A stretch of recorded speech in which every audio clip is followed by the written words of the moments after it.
tey dañuy gis ay expression yu bees yoo xam ni mën nga koo jëfandikoo ñu toll ci ñett ngir mën a communiquer en anglais ñu nekk ay expression idiomatique 365 jours pour nga dégg anglais ba léegi programme la nekk di toll di enrichir suñu vocabulaire balaa ñoo commencé vidéo maa lay ñaan nga abonné bu dee bees nga activer cloche bu vidéo dugg bees nga bokk ñu koy jëkk si daan ngay aimé tey partagé parce que moo ñu may doole bu baax a baax sooy def nga ko mën nañoo commencé kon bu ñëwee idiome comme ni ma ko tàmmee di wax mooy expression boo xam ne professionnel la boo xam ni kenn du ko traduire mot à mot mais day am signification boppam expression bu njëkk bi ñuy gis mooy out of the blue out of the blue out of the blue out of the blue out of the blue mooy nulle part voilà nulle part wala boog de façon surprenante voilà par surprise en quelque sorte maanaam loo xam ni dafa bette wala kenn foogewu ko woon voilà kenn foogewu ko voilà loo xam ne jógewul fenn dafa jege ni jëppet ta kanam maanaam dafa bette voilà out of the blue out of the blue voilà out of the blue kon expression idiomatique boo xam ni li muy tekk mooy nulle part wala bon par surprise et cetera loo xam ni dafa bette ñëw mën nga ko utiliser ci ay situation yu bëree bëri mais day jël ñaar situation bi ci njëkk mooy ñu am situation surprise boo xam ne bu positif la bu positif a positive surprise surprise boo xam ni bu positif la ci situation boobu mën nañu ko faa utiliser exemple mën nañoo wax my old friend called me out of the blue after 5 years my old friend called me out of the blue after 5 years my old friend called me out of the blue after 5 years my old friend called me out of the blue after 5 years ce qui veut dire sama xarit ancien camarade maam sama xarit bu yàgg maam xaritu démb woo na ma ci mbetteel voilà moom à l'improviste voilà moo loo xam ne laa bett woo na ma wooguma bett après 5 at maanaam 5 at yoo xam ne gisante wuñ déggante wuñ woo na ko my old friend called me out of the blue after 5 years kon ce qui veut dire mon vieil ami m'a appelé à l'improviste après 5 ans voilà maanaam 5 ans yu ñu toog yoo xam ne déggante wuñ par surprise xaritam bu yàgg boobu xaritu démbam daal di koy woo téléphone kon fii comment dirais-je surprise mais surprise la boo xam ne positif parce que da ngay kontaan sa xarit boo xam ne nga ñu laa dégg bu la woowee par surprise da ngay kontaan da ngay am mbégte parce que da nga koy nam bu baax a baax da lay manqué du coup out of the blue ci situation boobu mën nga ko cee utiliser. deuxième situation mooy mën nga ko utiliser pour surprise boo xam ni bu négatif la maam mbetteel goo xam ni du mbetteelu bànneex mais mbetteelu naqar la muy contraire bi njëkk a wax exemple bu ñu nee the storm came out of the blue and we had to cancel our picnic. The storm came out of the blue and we had to cancel our picnic. muy tempête bi maanaam tempête mooy ngelaw lu bëri lu am doole googu tempête bi maanaam dafa ñëw ci lu bette maanaam dafa bette du coup ñun nag liñ defoon mooy voilà li nga xam moo ñu waroon a def mooy ñu annuler voilà suñu pique-nique bi muy pique-nique muy sorte bi gars yi def yooyu rek kon ngelaw li muy tempête bi ngelaw lu bëri li ànd ak ngelaw li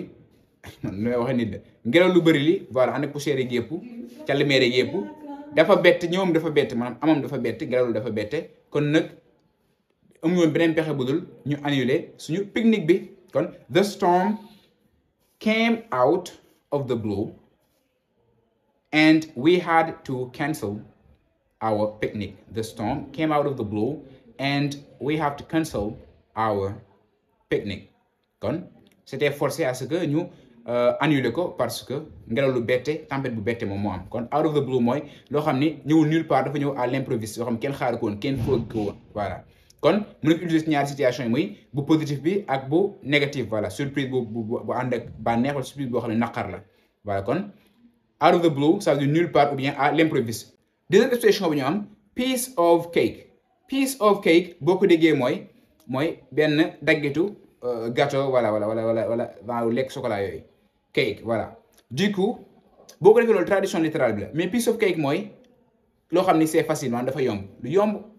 lu yomb quelque chose de facile loolu ñaan piece of cake au lieu nga naan it's easy mën nga ni it's a piece of cake lii lu yomb la voilà kon piece of cake expression la boo xam ne idiomatique boo xam ni tam nañu ko utiliser ba pare lu nit ñi di utiliser lu bëree loo xam ni lu fréquent la première situation bi nga ko bëri utiliser mën nga utiliser situation boo xam ne wàllu école ba la wàllu jàng ma mën nga faa jëfandikoo exemple bu ñëwee the math test was a piece of cake I finished it in 10 minutes dégg nga loolu The math test was a piece of cake. I finished it in 10 minutes. Voilà. Épreuve math bi moom daal lu yomb la woon parce que ci 10 minutes maanaam ñaari ci fukki minutes laa ko terminé laa ko jeexal laa ko def dégg nga. The math test was a piece of cake mooy lu yomb la woon c'était très facile. I finished it in 10 minutes ci 10 minutes laa ko def voilà laa ko terminé kon fii boo xoolee yomb gi mu yomb moo tax nga def ko ci 10 minutes parce que test math day jafe voilà. Du coup on l'a utilisé situation boo xam ne c'est à l'école muy examen yeeg devoir yi nga def à l'école. Du coup on peut utiliser ci contexte boobu noonu mu nekk wàllu school wala wàllu école. Deuxième situation bi ñu mën ko utiliser ci wàllu togg maanaam cuisine cooking. Exemple bu ñu nee making this pasta recipe is a piece of cake. Anyone can do it. Making this pasta recipe is a piece of cake. Anyone can do it. Voilà. Togg recette de pâte bii nii muy togg bi nga xam pâte lañ koy defaree ku ne mën lu yomb la parce que ku nekk mën na koo def. Making this pasta recipe is a piece of cake. Lu yomb la. Anyone can do it. Ku nekk mën na koo def. Kon ci cas bi aussi on l'a utilisé avec lii di wàllu cuisine ci wàllu togg. Kon boo xoolee expression bii di a piece of cake mën ko utiliser ñaari situation ba ñett ba lu la neex parce que deux la ñu wane fii pour mu gën a yomb muy wàllu école pour examen yooyu noonu mais aussi mën ko utiliser wàllu togg ak yeneen bu la neex mën na faa dugg mais ñaari laa bëgg ñu utiliser ko comme moo gën a simple. Troisième et dernière expression mooy to give someone a hand. To give someone a hand. To give someone a hand mooy donner un coup de main à quelqu'un voilà nga dimbali kenn xettali ko ci mu nekk situation lu mu mën ci doon nga aider ko aider la personne. mën nga ko utiliser ci ay situation yu wuute ñu jël ci ñaar bi njëkk mooy ci wàllu déménagement maanaam ku ne xam day tuxu voilà jóge benn kër dem feneen wala jóge benn place dem beneen jóge benn néeg dem beneen kuy tuxu daal déménagement. Exemple mën nañu wax can you give me a hand with these boxes? Can you give me a hand with these boxes? Can you give me a hand with these boxes? Voilà. Can you give me a hand with these boxes? Ndax mën nga maa donner un coup de main ndax mën maa dimbali xeetal ma may ma loxo ci waaw boîte yi nii maanaam ndax man may ma loxo peut-être ma koy yëkkatil wala nga yan ma ko wala nga yëkkatil ma yóbbul ma ko wala nga aidé ma ci daal nga may ma ci loxo wala dimbali ma ci. Can you give me a hand with these boxes? Voilà. Ndax nga maa dimbali ci boîte yi nii voilà maanaam ma yóbbu ko wala nga yan ma ko et cetera maanaam mooy aidé nit daal dimbali ko xeetal ko ci loo xam ni mii nekk di ko def kon to give someone a hand kon someone bi day changer me wala you maanaam toujours daa am lu koy remplacer kon comme ci exemple bii nii can you give me a hand with these boxes. Deuxième situation bi xam ne nañu koy utiliser mooy ci wàllu cuisine wàllu togg ci wàllu togg mën nga tey jëfandikoo aussi exemple bu ñu ne I need to prepare dinner for 10 people. I need to prepare dinner for 10 people. Can you give me a hand? I need to prepare dinner for 10 people. Can you give me a hand? Dama war a defar reer ngir 10 personnes ndax mën nga ma may loxo maanaam ndax mën nga ma dimbali ci togg mi voilà pour togg bi gën a gaaw gën a neex et cetera. I need to prepare dinner for 10 people. Can you give me a hand? Dama soxla wala dama am besoin